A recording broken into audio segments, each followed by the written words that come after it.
Om Swastiastu. Salam harmoni.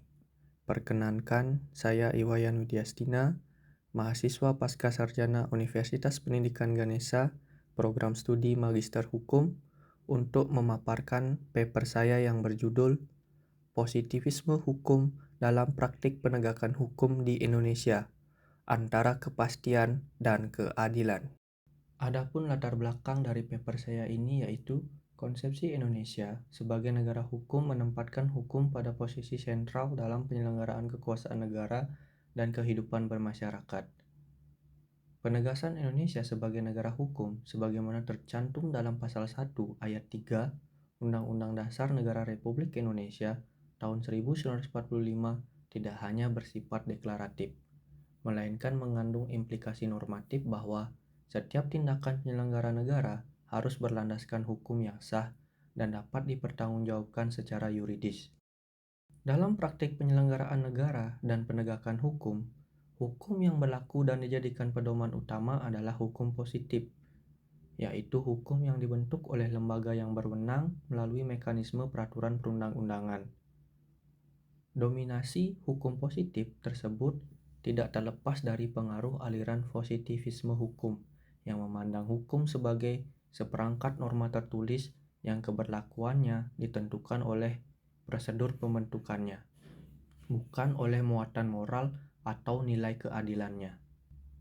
Positivisme hukum memiliki peran penting dalam membangun sistem hukum modern melalui penekanan pada asas legalitas dan kepastian hukum. Positivisme hukum memberikan batas yang jelas bagi tindakan aparat penegak hukum sekaligus melindungi warga negara dari tindakan sewenang-wenang. Dalam kerangka ini, hukum diposisikan sebagai instrumen pengendali kekuasaan yang bekerja melalui norma-norma yang objektif dan terukur. Namun demikian, dalam konteks penegakan hukum di Indonesia, penerapan positivisme hukum seringkali menimbulkan persoalan. Penegakan hukum yang terlalu berorientasi pada teks peraturan perundang-undangan kerap menghasilkan putusan atau tindakan hukum yang secara formal sah tetapi secara substantif dipandang tidak adil. Kondisi ini menimbulkan ketegangan antara kepastian hukum sebagai tujuan utama positivisme hukum dan tuntutan keadilan yang hidup dalam masyarakat. Fenomena tersebut tampak dalam berbagai bidang hukum, baik pidana, perdata, maupun administrasi negara. Aparat penegak hukum seringkali terikat pada bunyi normatif peraturan, sehingga ruang untuk mempertimbangkan konteks sosial, nilai kemanusiaan, dan rasa keadilan menjadi terbatas. Akibatnya, hukum berpotensi dipersepsikan sebagai sesuatu yang kaku, formalistik, dan berjarak dengan realitas sosial. Di sisi lain, Indonesia merupakan masyarakat yang plural dan dinamis, di mana hukum tidak dapat dilepaskan sepenuhnya dari nilai-nilai keadilan sosial, moralitas publik, dan kebutuhan masyarakat. Ketika hukum positif tidak mampu merespon dinamika tersebut, pendekatan positivisme hukum menjadi sasaran kritik, khususnya karena dianggap mengabaikan keadilan substantif dan kemanfaatan hukum. Dari uraian tersebut, kajian mengenai positivisme hukum dalam praktik penegakan hukum di Indonesia menjadi penting dan memahami bagaimana aliran pemikiran ini bekerja dalam realitas, sekaligus menilai sejauh mana positivisme hukum masih relevan dalam mewujudkan kepastian hukum tanpa mengorbankan keadilan. Bertolak dari latar belakang tersebut, permasalahan yang akan dibahas dalam paper ini dapat dirumuskan sebagai berikut. Yang pertama, bagaimana konsep dan karakteristik positivisme hukum sebagai aliran pemikiran hukum. Yang kedua, bagaimana penerapan positivisme hukum dalam praktek penegakan hukum di Indonesia. Dan yang ketiga, apa kelebihan dan kelemahan dari positivisme hukum dalam mewujudkan kepastian hukum dan keadilan. Tujuan dan manfaat penulisan. Penulisan paper ini bertujuan untuk yang pertama, mengkaji secara teoritis konsep dan karakteristik positivisme hukum. Yang kedua, menganalisis penerapan positivisme hukum dalam praktik penegakan hukum di Indonesia. Dan yang ketiga, menilai secara kritis kelebihan dan kelemahan positivisme hukum dalam konteks kepastian hukum dan keadilan. Adapun manfaat yang diharapkan dari penulisan paper ini adalah yang pertama, manfaat akademik, yaitu memperkaya kajian teori hukum khususnya mengenai positivisme hukum dan implikasinya dalam praktik penegakan hukum. Yang kedua, manfaat praktis, yaitu memberikan bahan refleksi bagi aparat penegak hukum dalam menerapkan hukum secara lebih proporsional antara kepastian dan keadilan. Dan yang ketiga, manfaat konseptual, yaitu menjadi rujukan awal bagi penelitian lanjutan terkait hubungan antara hukum positif, keadilan substantif, dan penegakan hukum di Indonesia. Selanjutnya yaitu bab 2 landasan teori. Yang pertama, positivisme hukum dalam kerangka teori hukum modern. Positivisme hukum merupakan aliran pemikiran hukum yang lahir sebagai respon terhadap dominasi hukum alam, yang menempatkan moral dan keadilan sebagai ukuran utama keberlakuan hukum. Dalam positivisme hukum, hukum dipisahkan secara tegas dari nilai-nilai moral dan etika.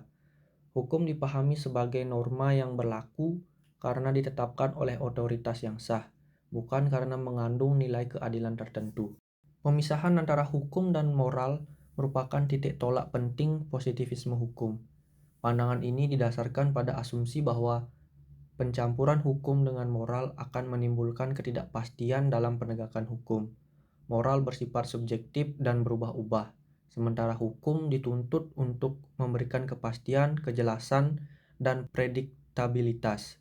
Oleh karena itu, positivisme hukum menempatkan hukum sebagai sistem normatif yang otonom. Dalam teori hukum modern, positivisme hukum berkontribusi besar terhadap pembentukan sistem hukum tertulis yang rasional dan sistematis.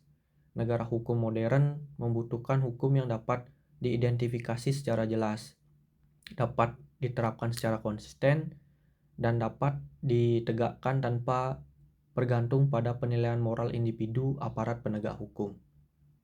Kemudian selanjutnya, akar filosofis positivisme hukum. Secara filosofis, positivisme hukum berakar pada positivisme ilmiah yang berkembang dalam tradisi pemikiran Eropa kontinental dan Anglo-Saxon. Positivisme ilmiah menekankan pentingnya fakta empiris dan metode rasional dalam memperoleh pengetahuan. Dalam konteks hukum, pendekatan ini mendorong pandangan bahwa hukum harus dipahami sebagai fakta sosial yang dapat diamati dan dianalisis secara objektif. Pemikiran ini menolak spekulasi metafisik mengenai keadilan universal atau hukum kodrati yang tidak dapat diverifikasi secara empiris. Hukum tidak dipandang sebagai sesuatu yang ditemukan melalui rasio atau moral, melainkan sebagai sesuatu yang dibuat oleh manusia melalui institusi negara. Pendekatan filosofis ini memperkuat pandangan bahwa hukum adalah produk kekuasaan politik yang dilembagakan melalui norma. Dengan demikian, legitimasi hukum tidak terletak pada nilai moralnya, melainkan pada proses pembentukannya yang sah. Selanjutnya yaitu tokoh-tokoh dalam positivisme hukum. Yang pertama, positivisme hukum klasik, analisis kritis atas pemikiran John Austin. John Austin memformulasikan positivisme hukum klasik melalui teori perintah penguasa. Menurut Austin, hukum adalah perintah yang dikeluarkan oleh penguasa yang berdaulat dan ditaati oleh masyarakat, dengan ancaman sanksi sebagai konsekuensi pelanggaran. Dalam pandangan ini, unsur paksaan menjadi elemen utama hukum. Keunggulan teori Austin terletak pada kejelasan konsep hukum sebagai alat pengendali perilaku. Hukum dipahami secara sederhana dan operasional, sehingga mudah diterapkan dalam sistem hukum yang bersifat hierarkis. Pemikiran ini memberikan dasar bagi berkembangnya hukum positif yang menekankan otoritas dan kepastian. Namun, teori Austin juga memiliki keterbatasan. Pandangan bahwa hukum semata-mata sebagai perintah tidak sepenuhnya mencerminkan kompleksitas hukum modern. Dalam sistem hukum kontemporer, banyak norma hukum yang tidak berbentuk perintah langsung. melainkan pengaturan, pemberian kewenangan, atau pengakuan hak. Selain itu, teori Austin kurang mampu menjelaskan keberlakuan hukum dalam negara demokratis di mana kekuasaan dibatasi oleh konstitusi. Yang kedua, positivisme hukum normatif, teori hukum murni Hans Kelsen. Hans Kelsen mengembangkan positivisme hukum ke tingkat yang lebih abstrak dan sistematis melalui teori hukum murni. Kelsen berupaya memisahkan ilmu hukum dari ilmu sosial dan filsafat moral. Menurutnya, hukum harus dipahami sebagai sistem norma, bukan sebagai fakta sosial atau fenomena politik. Konsep hierarki norma merupakan inti dari pemikiran Kelsen. Setiap norma hukum memperoleh validitasnya dari norma yang lebih tinggi, hingga pada norma dasar, Grundnorm, yang menjadi sumber legitimasi seluruh sistem hukum. Dalam konteks negara modern, konstitusi menempati posisi sentral sebagai norma tertinggi. Pendekatan Kelsen memberikan kontribusi besar terhadap pembentukan sistem peraturan perundang-undangan yang tertib dan sistematis. Prinsip hierarki norma dan asas legalitas kewenangan dalam hukum administrasi negara merupakan refleksi langsung dari pemikiran Kelsen. Dengan kerangka ini, setiap tindakan pemerintah harus memiliki dasar hukum yang jelas dan dapat diuji keabsahannya. Meskipun demikian, teori hukum murni juga menuai kritik. Pemisahan hukum dari nilai keadilan dan realitas sosial dinilai berpotensi menjadikan hukum bersifat mekanis dan terlepas dari tujuan sosialnya. Kritik ini menjadi dasar bagi berkembangnya pendekatan hukum yang lebih responsif dan progresif. Landasan teori positivisme hukum selanjutnya yaitu positivisme hukum dan asas legalitas, serta positivisme hukum, kepastian, dan keadilan. Asas legalitas merupakan manifestasi paling nyata dari positivisme hukum dalam praktik. Asas ini menegaskan bahwa tidak ada perbuatan yang dapat dikenai sanksi hukum tanpa dasar hukum yang jelas dan terlebih dahulu ada. Dalam hukum pidana, asas legalitas berfungsi sebagai perlindungan terhadap kesewenang-wenangan negara. Kemudian dalam hukum administrasi negara, asas legalitas diwujudkan dalam prinsip bahwa setiap tindakan pemerintah harus didasarkan pada kewenangan yang diberikan oleh peraturan perundang-undangan. Prinsip ini menjadi instrumen penting dalam mengontrol penggunaan kekuasaan oleh pejabat publik. Namun penerapan asas legalitas yang terlalu kaku dapat membatasi ruang diskresi dan inovasi dalam penyelenggaraan pemerintahan. Oleh karena itu, asas legalitas dalam kerangka positivisme hukum perlu dipahami secara proporsional dengan tetap membuka ruang bagi penafsiran dan kebijaksanaan yang bertanggung jawab. Salah satu tujuan utama dari positivisme hukum adalah mewujudkan kepastian hukum. Kepastian hukum memungkinkan individu untuk merencanakan tindakan dan melindungi diri dari tindakan sewenang-wenang. Dalam perspektif ini, kepastian hukum dipandang sebagai prasyarat bagi keadilan prosedural. Namun, kepastian hukum tidak selalu identik dengan keadilan substantif. Hukum yang jelas dan pasti dapat saja menghasilkan ketidakadilan apabila substansi normanya tidak adil atau tidak sesuai dengan kondisi sosial. Ketegangan antara kepastian dan keadilan inilah yang menjadi titik kritik utama terhadap positivisme hukum. Dalam konteks negara hukum modern, positivisme hukum tidak dapat berdiri sendiri. Ia perlu dilengkapi dengan pendekatan yang mempertimbangkan nilai keadilan, kemanfaatan, dan hak asasi manusia. Dengan demikian, positivisme hukum tetap berfungsi sebagai pondasi normatif, tetapi tidak menjadi satu-satunya pendekatan dalam penegakan hukum. Selanjutnya bab 3 pembahasan. Yang pertama, konsep dan karakteristik positivisme hukum.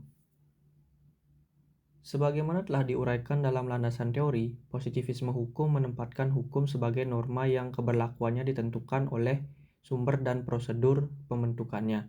Dalam kerangka ini, hukum dipahami sebagai produk otoritas negara yang memiliki kekuatan mengikat karena dibentuk secara sah. Konsep ini menegaskan bahwa hukum bukanlah refleksi langsung dari nilai moral atau keadilan universal, melainkan hasil dari proses normatif yang dilembagakan. Karakteristik utama positivisme hukum terletak pada pemisahan antara hukum dan moral. Pemisahan ini bertujuan untuk menjaga objektivitas dan kepastian dalam penegakan hukum. Dengan menyingkirkan pertimbangan moral yang bersifat subjektif, aparat penegak hukum diharapkan dapat menerapkan hukum secara konsisten dan tidak diskriminatif. Selain itu, positivisme hukum menempatkan peraturan perundang-undangan sebagai sumber hukum utama. Dalam sistem hukum yang dipengaruhi positivisme, undang-undang menjadi rujukan sentral dalam menentukan hak, kewajiban, dan sanksi. Hal ini mendorong terciptanya sistem hukum yang tertib, terstruktur, dan mudah diakses. Kepastian hukum merupakan tujuan fundamental dari positivisme hukum. Kepastian tersebut memungkinkan warga negara untuk mengetahui secara jelas konsekuensi hukum dari setiap perbuatan. Dengan perspektif ini, hukum berfungsi sebagai alat pengendali sosial yang bekerja melalui norma tertulis yang jelas dan dapat ditegakkan. Namun karakteristik tersebut sekaligus menjadi batasan dari positivisme hukum. Ketika hukum dipahami secara semata-mata normatif, hukum berpotensi kehilangan daya responsif terhadap dinamika sosial dan rasa keadilan yang berkembang dalam masyarakat. Yang kedua, penerapan positivisme hukum dalam penegakan hukum di Indonesia. Penerapan positivisme hukum dalam penegakan hukum di Indonesia dapat dilihat dari dominannya peraturan perundang-undangan sebagai dasar tindakan aparat penegak hukum.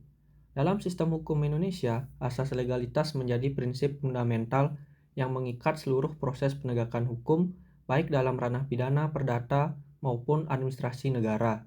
Dalam hukum pidana, asas legalitas menegaskan bahwa seseorang hanya dapat dipidana apabila perbuatannya telah diatur secara tegas dalam undang-undang.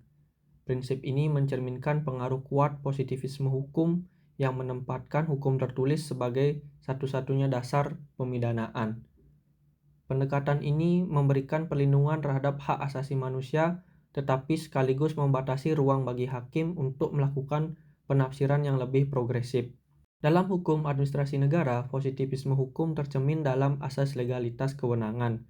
Setiap tindakan pemerintah harus memiliki dasar hukum yang jelas dan bersumber dari peraturan perundang-undangan. Pendekatan ini sangat penting dalam mencegah penyalahgunaan wewenang dan memastikan akuntabilitas pemerintahan. Namun dalam praktiknya, ketergantungan yang tinggi pada norma tertulis seringkali menyulitkan aparat pemerintah dalam merespon kebutuhan masyarakat yang berkembang cepat. Dalam praktik peradilan, hakim pada umumnya masih cenderung menerapkan hukum secara tekstual. Putusan pengadilan seringkali berfokus pada pemenuhan unsur-unsur normatif sebagaimana tercantum dalam peraturan perundang-undangan. Pendekatan ini menunjukkan bahwa positivisme hukum masih menjadi paradigma dominan dalam penegakan hukum di Indonesia. Dominasi pendekatan positivistik ini di satu sisi menciptakan konsistensi dan kepastian, tetapi di sisi lain menimbulkan kritik ketika putusan hukum dianggap mengabaikan keadilan substantif. Fenomena ini menunjukkan adanya ketegangan antara kepastian hukum dan tuntutan keadilan dalam praktik penegakan hukum. Yang ketiga yaitu kelebihan dan kelemahan positivisme hukum dalam penegakan hukum. Positivisme hukum memiliki sejumlah kelebihan yang menjadikannya relevan dalam sistem hukum modern. Salah satu kelebihan utama adalah kemampuannya menciptakan kepastian hukum. Dengan hukum yang tertulis dan jelas, aparat penegak hukum memiliki pedoman yang objektif dalam menjalankan tugasnya. Kepastian hukum ini juga memberikan perlindungan bagi warga negara dari tindakan sewenang-wenang. Selain itu, positivisme hukum menjamin kesamaan perlakuan di hadapan hukum. Karena hukum diterapkan berdasarkan norma tertulis, setiap orang diperlakukan sama tanpa mempertimbangkan latar belakang sosial, ekonomi, atau moral. Prinsip ini sejalan dengan gagasan keadilan formal dalam negara hukum. Namun di balik kelebihannya, positivisme hukum juga memiliki kelemahan yang signifikan. Sifatnya yang formalistik seringkali membuat hukum terlepas dari konteks sosial dan rasa keadilan masyarakat. Hukum yang diterapkan secara mekanis berpotensi menghasilkan putusan yang secara hukum sah, tetapi secara sosial tidak dapat diterima. Kelemahan lainnya adalah keterbatasan positivisme hukum dalam menghadapi situasi konkret yang kompleks. Norma hukum yang bersifat umum tidak selalu mampu mengakomodasi keragaman kasus dan kondisi sosial. Dalam situasi seperti ini, penerapan hukum yang terlalu kaku justru dapat menghambat terwujudnya keadilan substantif.